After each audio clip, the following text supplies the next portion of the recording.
Recorded Books and One-Click Digital present The Last Ranch by Michael McGarrity, narrated by me, George Guidall. Book 1. Matt Kerney. Chapter 1. In the pale moonlight that floated through her bedroom window, Anna Lynn Crawford studied Matthew Kerney's face. Fortunately for both of them, tonight he slept quietly. Whenever he stayed the night at her house, he often woke with a start from bad dreams that left him shaking, and she would find him sitting silently alone on the front porch at first light. When he was restless, Anna Lynn took to curling up on the floor with a pillow and comforter in the hope her absence would have a calming effect on him. Sometimes his breathing eased, and the night passed peacefully. But most mornings, she found him on the porch, in her rocking chair, unmoving, his hands clutching the armrests, his face moist with sweat. 6 months earlier, Matt had returned home from the war with a patch covering his left eye which had been destroyed in a landmine explosion during the Allied invasion of Sicily. He only removed it at night.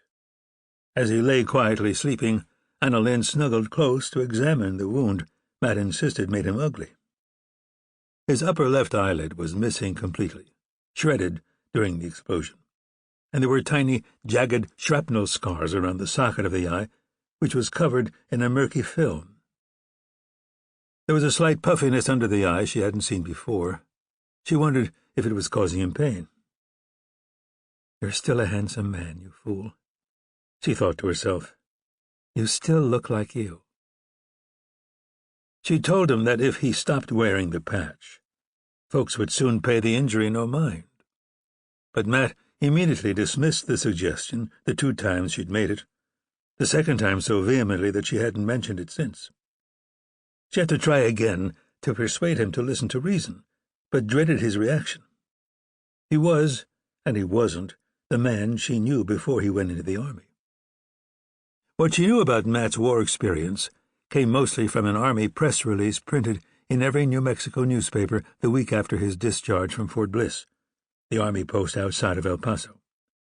He'd been decorated for bravery under fire for clearing a fortified enemy position above a beachhead, where troops had been pinned down and taking heavy casualties. His actions had allowed a battalion of men to move inland without suffering further serious losses.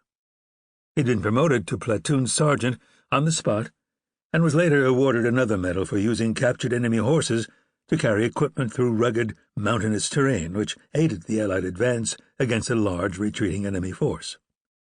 He'd lost his eye in the final push to liberate the island and had been evacuated to a hospital ship where he'd received the Purple Heart from a general after his surgery.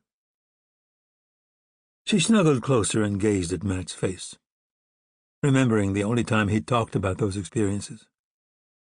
After making love early one morning, they'd sat quietly together on the veranda of his ranch house, overlooking the wide expanse of the Tularosa Basin, her daughter Jenny sound asleep in bed, and Matt's father, Patrick, away in town. She'd broken the silence by asking Matthew to finally tell her what had happened to him in Sicily. It earned her a sad-faced grin and a loud chuckle. "What's so funny?" "It was all a big frigging joke," he answered without rancor. "How so?" Anna Lynn asked.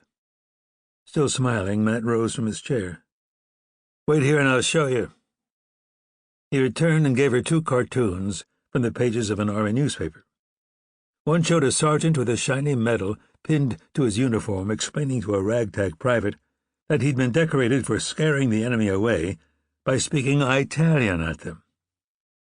The second cartoon displayed a grizzled sergeant pointing a finger at a sorrowful-looking horse, demanding to know if, as a POW, the animal would abide by the Geneva Conventions.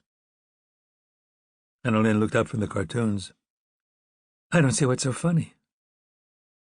Matt smiled at the only 2 memories of Sicily that brought him any pleasure to recall. "What makes them funny is they show exactly what happened to get me decorated like some kind of hero. On the beachhead, all I did was talk some Italian soldiers into not shooting at us anymore. They withdrew from their position, and we were able to move inland. Sample complete. Ready to continue?